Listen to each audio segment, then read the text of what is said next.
नमस्कार दोस्तों, स्वागत करता हूं आपका एक नई वीडियो के साथ आपके अपने YouTube चैनल एनालिस्ट साजन पे। दोस्तों, पहली बार विजिट कर रहे हो तो फॉलो जरूर कर लीजिएगा ताकि आपको नेक्स्ट वीडियो का अपडेट टाइम पे मिल सके और स्टॉक मार्केट की लर्निंग आप फ्री में कर सके। आज हम बात करने वाले हैं RVNL यानी कि रेल विकास निगम के स्टॉक के बारे में और इसका हम लोग फंडामेंटल प्लस टेक्निकल एनालिसिस करने वाले हैं। अगर आप लोगों का इंटरेस्ट है तो ही वीडियो को देखिए, अदरवाइज आप वीडियो को छोड़ के जा सकते हैं।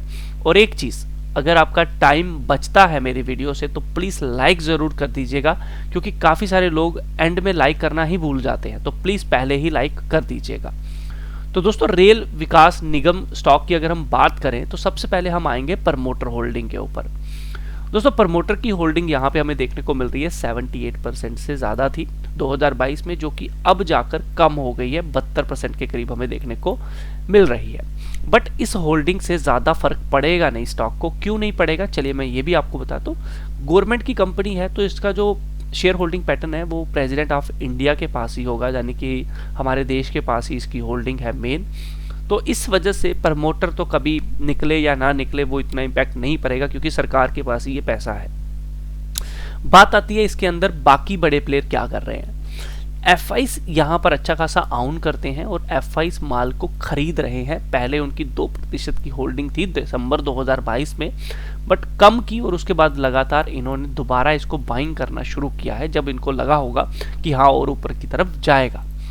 DIs की बात करें, वो लोग भी यहाँ पर अब खरीदना दोबारा शुरू कर रहे हैं। पहले बेचना शुरू किया था, अब सितंबर में दोबारा से इन्होंने खरीदा है, इस बात को ध्यान रखिएगा। रही बात पब्लिक की, तो पब्लिक भी यहाँ पे माल खरीद रही, यानी कि सबको यही लग रहा है कि ये स्टॉक ऊपर जाएगा। सो दैट्स गुड, बहुत बड़ी अच्छी बात है कि प्रमोटर से माल छीन कर FIs DIs पब्लिक जो है वो खरीद रहे हैं, तो ये हमारे लिए बहुत अच्छी बात है। हम बात करते हैं इसके थोड़े से म्यूचुअल फंड के ऊपर। तो म्यूचुअल फंड की भी होल्डिंग यहाँ पे 0.13 की है। ज़्यादा बड़ी तो नहीं कहूँगा, लेकिन चलिए उनकी रिसर्च के अंदर, उनके टारगेट हिट लिस्ट के अंदर भी ये स्टॉक आता है, बहुत अच्छी बात है। दोस्तों, बात करें रेवेन्यू की, तो रेवेन्यू अच्छा खासा कंपनी का है और 19,000-20,000 करोड़ के करीब रेवेन्यू है। बहुत अच्छा रेवेन्यू यहाँ पे टर्नओवर कंपनी का हो रहा है। नेट प्रॉफिट देखेंगे तो 1261 करोड़ का लास्ट क्वार्टर में आप लास्ट ईयर किया था और अच्छा खासा रेवेन्यू भी ग्रो कर रहा है कंपनी का, ये बहुत अच्छी बात है। अर्निंग पर शेयर प्लस में है, ये हमेशा प्लस में ही होनी चाहिए।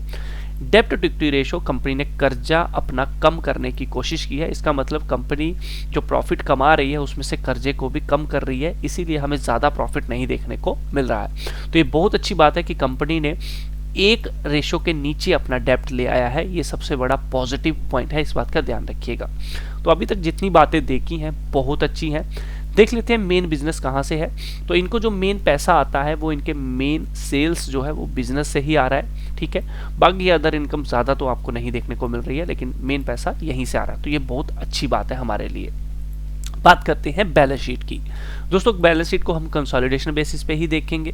तो कंसोलिडेशन बेसिस पे अगर हम इसकी बैलेंस शीट को देखते हैं तो हमें दिख रहा है कि 2085 करोड़ की मार्केट शेयर कैपिटल है इसका, और इसके कंपैरिजन में 5240 की अभी करंट इनके पास रिजर्व एंड सरप्लस है, जो कि 23 करोड़ से शुरू हुआ था, 3000 हुआ, 34 हुआ, 43 हुआ, ये इंक्रीज हो रहा है। ये बहुत अच्छा है कि ग्रोथ हो रही है कंपनी की।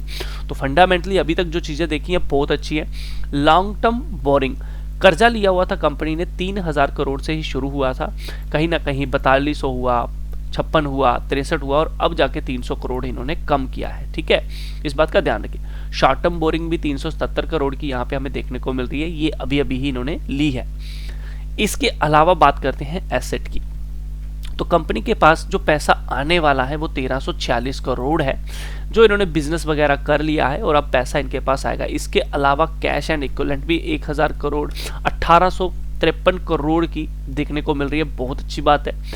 अदर करंट एसेट भी इनके पास अच्छे खासे यहाँ पे बने हुए हैं। तो अभी तक जो मैंने चीज़ें देखी हैं, कैश रिच कंपनी है, अच्छा खासा कैश जो है अपने पास लेके रखी हुए हैं इन्होंने, लेकिन हाँ कर्जा भी ज़रूर है। तो यानी कि आप कह सकते हो ओके बैलेंस शीट है, कोई दिक्कत वाली बात तो हमें नहीं देखने को मिल रही कि कंपनी सर्वाइव नहीं कर पाएगी, ऐसा कुछ भी नहीं है, सर्वाइव कर सकती है आने वाले समय में।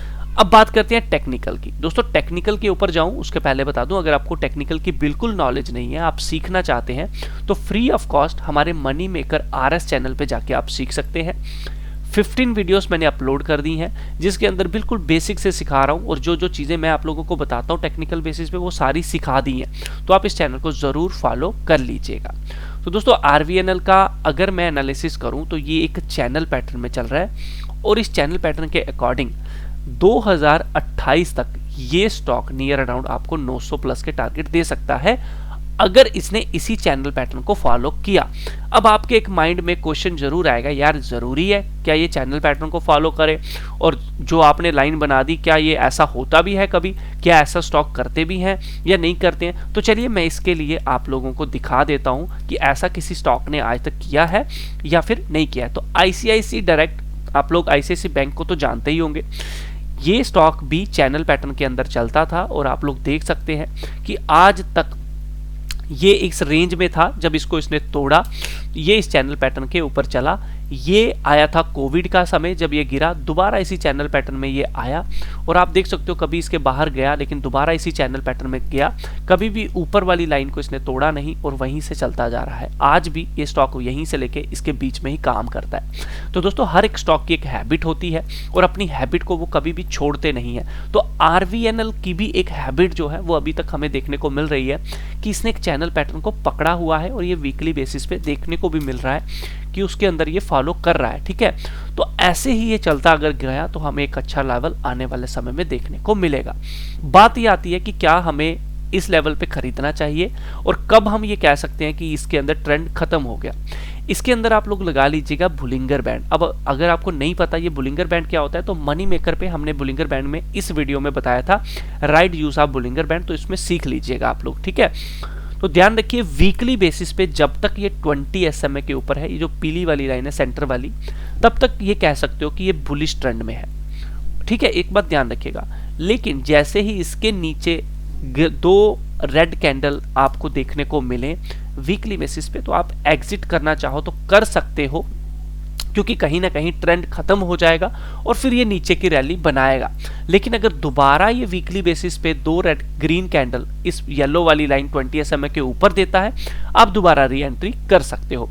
जिन्होंने नीचे की तरफ लिया है उनको तो घबराने की जरूरत है नहीं, क्योंकि एक ब्रेकआउट आया है, तो इसका कम से कम, ज्यादा ना सही दोस्तों मैं बोलना चाहूंगा 2 से 3 साल इंपैक्ट देखने को मिलेगा। तो 2022 में इसने ब्रेकआउट दिया था, 2023 अभी खत्म हुआ है, 24 शुरू हुआ है, तो अगले 3 साल तक तो आप ये मान के चलिए कि 2025-26 तक तो आपको वेट करना चाहिए। तो आपको 500 प्लस के टारगेट तो आराम से इसमें देखने को मिलेंगे, क्योंकि ये एक ब्रेकआउट आया हुआ है, और जब भी बुलिंगर बैंड ब्लास्ट होता है और मंथली बेसिस पे ब्लास्ट होता है, बहुत अच्छा रहता है। लेकिन अगर आप इसको सही समय पे खरीदना चाहते हैं, सही लेवल पे, तो ध्यान रखिए जिस समय भी ये 1 मंथ के टाइम फ्रेम के ऊपर 20 SMA के पास आए, आपको बाइंग करनी चाहिए। वहीं एक अच्छा प्राइस होता है किसी स्टॉक को पकड़ने का। लेकिन इन फ्यूचर क्या ये कभी उसके पास आएगा, ये इंपॉर्टेंट क्वेश्चन रहेगा। देखिए, या तो ये इसके पास जाएगा या तो ऊपर से इसको नीचे आना है, लेकिन जाना जरूर है। तो आने वाले समय में कभी भी अगर कंसोलिडेशन हो, कभी भी आपको दिखे ये मूविंग एवरेज इसके पास आती है, तो आप इसे वहां खरीदने की कोशिश करें। अभी जिस लेवल पे है, जी हाँ अभी बुलिश ट्रेंड है, आप अपनी कैपिटल का 20% इसमें लगा सकते हो। 20% का मतलब ये है कि अगर आपकी कैपिटल 5 लाख है और आपने ये सोचा था कि मैं इस स्टॉक में 1 लाख की इन्वेस्टमेंट करूंगा, 1 लाख की इन्वेस्टमेंट के लिए मैं आपको बोलना चाहूंगा आप उसमें से अभी इसमें 20,000 लगाइए, बाकी वेट करिए। इन फ्यूचर कभी भी 20 SMA के पास है तो वहां खरीदने की कोशिश करिए। 50,000 के, 70,000 के, 80,000 के भी खरीद सकते हो, लेकिन वहां पे अभी जल्दबाजी नहीं करनी चाहिए। 20% का ये होगा कि अगर बाय डिफॉल्ट इसने कभी भी अपने 20 पीरियड मूविंग एवरेज के पास आने की कोशिश नहीं की और यहीं से ये ऊपर चलता गया, तो आपको कभी ये रिग्रेट नहीं होगा कि मैंने इसके अंदर प्रॉफिट नहीं कमाया। ठीक है, तो ये आपको 20% 20,000 में भी अच्छा खासा प्रॉफिट जो है वो दे देगा। इस बात का ध्यान जरूर रखिएगा। तो इसीलिए कहते हैं कि थोड़ी कैपिटल आप जरूर लगा लीजिए जिस भी लेवल पे आपको स्टॉक मिलता है। इसके बारे में मैंने वीडियो भी बनाया था, हाउ टू बाय, तो आप ये वीडियो हमारा जरूर देख लीजिएगा, जिसमें दिखाया गया है कि कैसे एक स्टॉक को देखते ही हम लोगों को उसको पकड़ना चाहिए। दोस्तों वीडियो कैसा लगा मुझे जरूर बताइएगा, एंड चैनल को सब्सक्राइब जरूर करिए बेल आइकन के साथ। मिलता हूं आपके साथ नेक्स्ट वीडियो में। ट्रेड लेने से पहले एक बार अपने फाइनेंशियल एडवाइजर से जरूर पूछना है, क्योंकि रिस्क आप सबका है। मिलता हूं नेक्स्ट वीडियो में, तब तक के लिए अपना ख्याल